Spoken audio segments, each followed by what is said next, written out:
Okay, unit 4 page number 64 पे है। जो हम एक्सपोनेंट्स की डिफरेंट टाइप्स पढ़े हैं, उनकी प्रॉपर्टीज़ लेट्स सपोज पढ़े हैं, ठीक है। कि उनके अंदर क्या क्या हमें क्या जाना है, जो इनको सॉल्व करना है, एक्सपोनेंट्स को, पावर्स को सॉल्व करना है, तो हमें क्या क्या मेथड्स यूज़ करने हैं। उनमें reciprocals with negative integral exponent.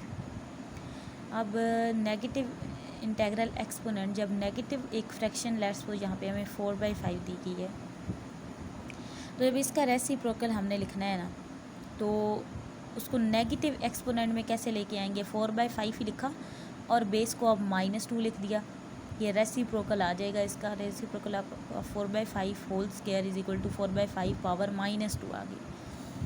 अब अगर हमें जैसे पिछले में हमें दिया गया था, मैंने अभी आपको समझाया कि 3 स्क्वायर है या 3 पावर टू द पावर 2 है, तो इसको लिख सकते थे हम 1/3 टू द पावर 2, यानी इसका रेसिप्रोकल 1/, के नीचे चला गया।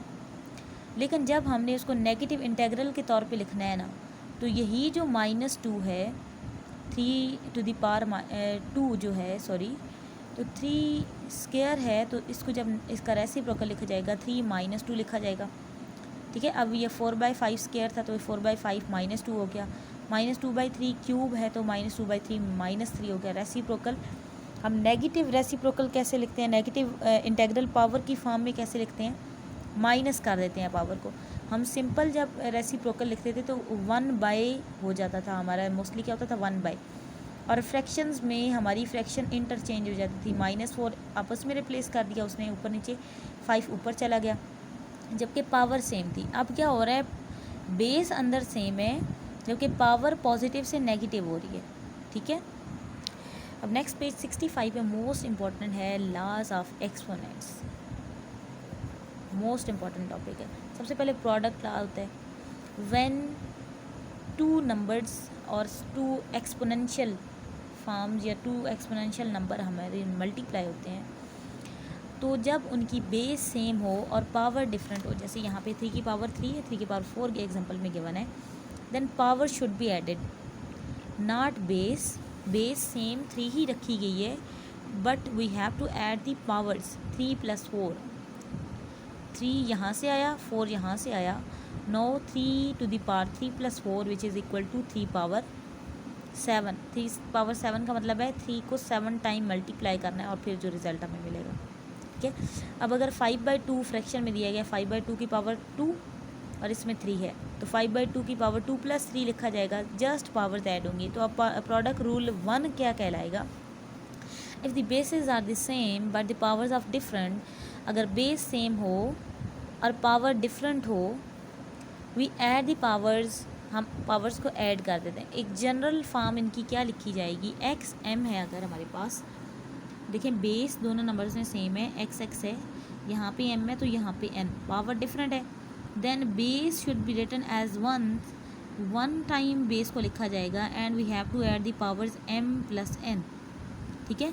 Late us consider another example कि जब हमारे पास बेस डिफरेंट है जबकि पावर सेम है, प्रोडक्ट रूल हमारे अब प्रोडक्ट पे आता है कि जब 2 नंबर मल्टीप्लाई हो रहे थे, यहाँ पे मल्टीप्लाई हो रहे हैं, अब उसमें 2 केस थे कि जब बेस सेम है, पावर डिफरेंट है। अब पावर सेम है, बेस डिफरेंट है, तब क्या होगा कि पावर ब्रैकेट के बाहर 1 टाइम लिखी जाएगी और दोनों बेसेस आपस में मल्टीप्लाई हो जाएंगे। अब ये 6 पावर 4 हो जाएगा। अगर फ्रैक्शन में दिया हुआ है तो दोनों फ्रैक्शंस आपस में मल्टीप्लाई हो जाएंगे और पावर 1 टाइम लिखी जाएगी। सो प्रोडक्ट रूल 2 क्या कहलाएगा, if the power is same, जब पावर सेम होगी but the bases are different, जब हमारी बेसिस डिफरेंट होती हैं, पावर सेम हो, देन जनरल फॉर्म क्या बनेगी, अगर XN YN है, इट्स मीन कि हमारा जो N पावर शो कर रहा है ना, N सेम है, जबकि बेस एक जगह X है तो दूसरी जगह Y है, तो हम क्या करते हैं, ब्रैकेट लगा के पावर को होल में ले जाते हैं और X और Y को जो बेसिस दोनों थी उनको मल्टीप्लाई कर देते हैं, ठीक है। अभी पेज नंबर 66 पे है quotient law. Quotient law division से रिलेट करता है कि जब डिवीजन हमारे 2 नंबर्स के दरमियान आएगी, 2 एक्सपोनेंट्स के दरमियान आएगी, या 2 ऐसे नंबर जिन पे एक्सपोनेंट है उनके दरमियान आएगी, जैसे 3 पावर 5 डिवीजन दी गई है डिवाइडेड बाय 3 पावर 3, जब हमने इसको लिखना है तो हमने पावर को अब सब्ट्रैक्ट करना होगा। अब पिछले में प्रोडक्ट रूल में क्या था कि जब बेस सेम थी, पावर डिफरेंट थी and two numbers are multiplying by each other, जब वो दोनों आपस में मल्टीप्लाई हो रहे थे तो हम पावर्स ऐड करते थे। अब क्या है कि when powers are same, bases are same and but powers are different, then we should have to write the base as ones and subtracting the powers. अब powers को subtract किया जाएगा, 5 minus 3 which is 2 and 3 square का मतलब होता है 3 multiply 3 which is equal to 9, ये इसका आंसर आ जाएगा। अब अगर हमें फ्रैक्शन में दिया है -5/9 होल पावर 9, 5/4 है डिवाइडेड बाय -5/4 होल पावर 6। अब क्या किया जाना है कि रूल के मुताबिक -5/9 वन टाइम लिखा और हमने 5 माइनस 9 माइनस 6 करना है। 9 माइनस 6 किया तो हमारा आंसर आया -5/4, 9 minus 6 3 and we have to write it 3 times और फिर मल्टीप्लिकेशन कर सकते हैं।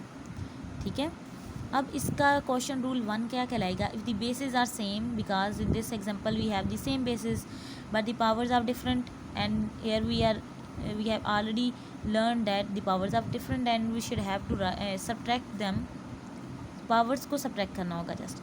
सो जनरल इसकी फॉर्म क्या लिखी जाएगी? XM divided XN। अब यहाँ पे देखें x सेम है, it's mean bases are same, m and n shows the exponent, so we should say that powers are different and there is a quotient sign or division sign between two numbers, so powers should be subtracted and base is written one time। ठीक है, अब base one time लिखी है और powers are subtracting from each other. ठीक है, अब next जो हमारे पास एग्जांपल है वो है कि जब हमारे पास powers are same but bases are different and two numbers are divided by each other or there is a quotient sign between them।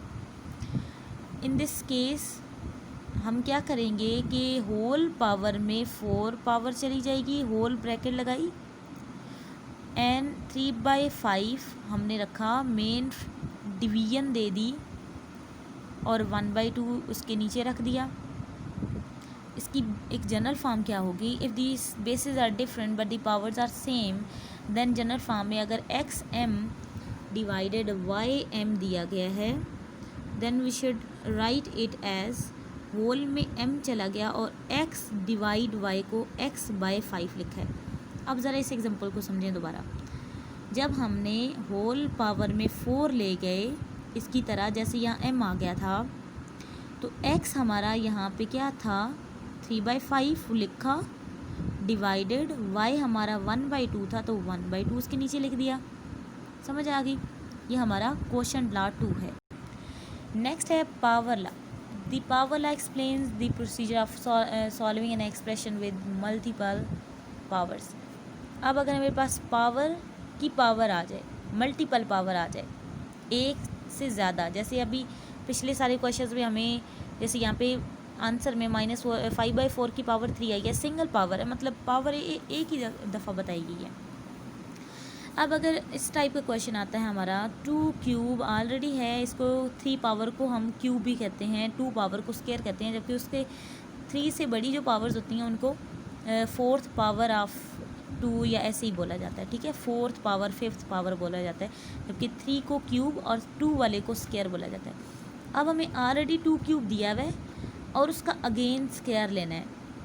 अब सबसे पहले हमने सॉल्व करना है कि ये 2 क्यूब क्या होता है। 2 cube means 2 should be multiplied by itself 3 times. 2 multiply 2 multiply 2 3 time 2 खुद से ही मल्टीप्लाई हुआ है। अब उसका होल स्क्वायर है, होल स्क्वायर मीन अब ये जो हमारी ब्रैकेट के अंदर नंबर आया है ये अब 2 टाइम लिखा जाएगा। सो अब टोटल में देखें 2 कितने टाइम मल्टीप्लाई हो गया है, 6 टाइम। अब इसको अगर शॉर्ट करके देखें कि जब हमारी एक एक्सपोनेंट है और इसका अगेन एक्सपोनेंट आया है तो ये दोनों एक्सपोनेंट हैं वो मल्टीप्लाई हो जाते हैं। 3 2s are 6 हो गया। अब नेक्स्ट एग्जांपल में अगर फ्रैक्शन में 2/3 होल क्यूब होल स्क्वायर दिया गया है, ये क्या है 2/3 होल क्यूब होल स्क्वायर। अब यहाँ पे भी 2/3 फ्रैक्शन यानी बेस लिखेंगे एंड 3 2s are 6 3 मल्टीप्लाई 2 कर देंगे। सो पावर ला क्या कहलाता है? If the powers are multiple, अगर हमारे पास मल्टीपल पावर्स होती हैं, वी मल्टीप्लाई दी पावर्स, हम पावर्स को मल्टीप्लाई कर दें, बेस पे कोई इफेक्ट नहीं आ रहा है, जस्ट पावर्स मल्टीप्लाई हो गई। अगर x पावर m है, होल पावर n है, तो m n आपस में मल्टीप्लाई हो जाएंगे, ठीक है।